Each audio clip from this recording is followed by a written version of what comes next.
Hi.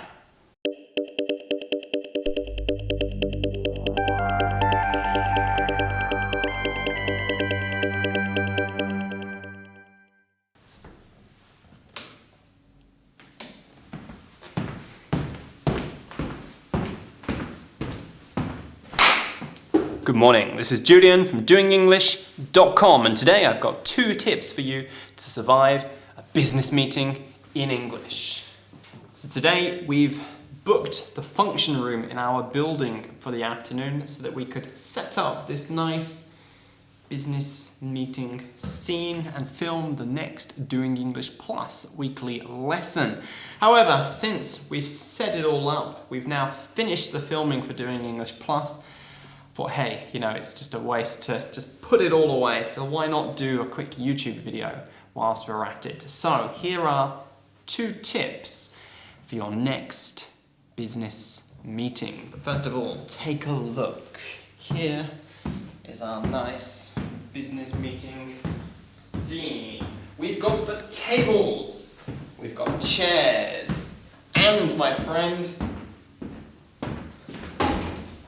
we've got a whiteboard. Can you see this? Doing English weekly meeting. Yes.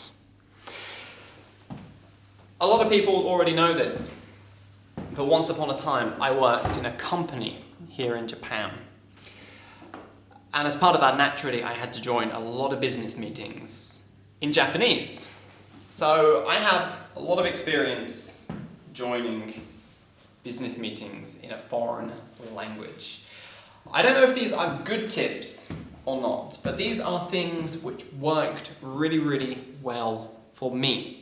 Tip number one is to try your hardest to be the first person to speak. There's a couple of reasons for that. First of all, if you're the first person to speak, there's nobody else to compare you to. Sit down. If it's going to be a very long meeting, say the meeting goes on for 2 hours, 10 people speak. At the end of the meeting, everybody's bored, everybody's tired, everybody's had enough, everybody wants to go home. Plus, chances are, before you would have been some people with great ideas, possibly even the same ideas as your own. If you get in there first, if you get in and speak first, everything is fresh, everything is new, people still have energy, they're still engaged, they're going to be listening, they're going to be more into it, plus there's no chance that anybody else has already given the idea that you want to give. And hey, because people are in a better mood at the beginning of the business meeting, if you make mistakes with your English, then it's not such a big deal. Whereas if you wait until the end, people they're looking at their watch, haven't got a watch on, doesn't matter, they're looking at their watch, they want to go home, they're more likely to feel a bit irritated and things like that. Then that's tip number 1. Tip number 2 is to clarify everything. This is something which people might get annoyed about, and I know when I had meetings in Japanese, people used to get really irritated with me because I would check and clarify every tiny little point until I was 100% sure that I knew I had it exactly right. And the reason for that is because the first few meetings I had, I didn't do that and I got things wrong. There were points that I missed, points that I misunderstood.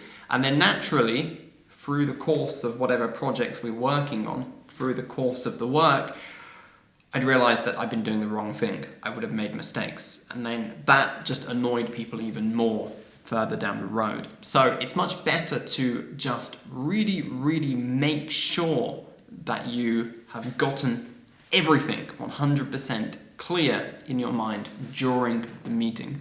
And hey, if you don't understand something, and this is really normal for people, it's just human psychology. We think, oh, I don't understand, I don't want to stand out, I don't want to feel stupid by saying I don't understand. So everybody sits, nods, pretends like they know exactly what's going on. But actually, if you don't understand, there's a very good chance that actually other people don't understand too. So by being the person to clarify things, to ask the questions, people actually look at you as a bit of a hero because they also didn't understand, they wanted clarification, but were too embarrassed to do it.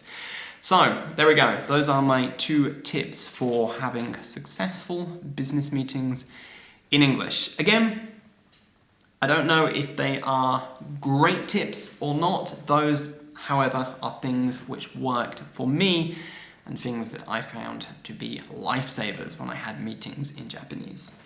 Luckily, these days, I'm the boss. So I don't have to have meetings anymore. I have no meetings now because I hate meetings and I think they're a waste of time. So, hey, whatever. As always, thank you for giving this video a thumbs up. If you're new to this channel, do take a moment to subscribe.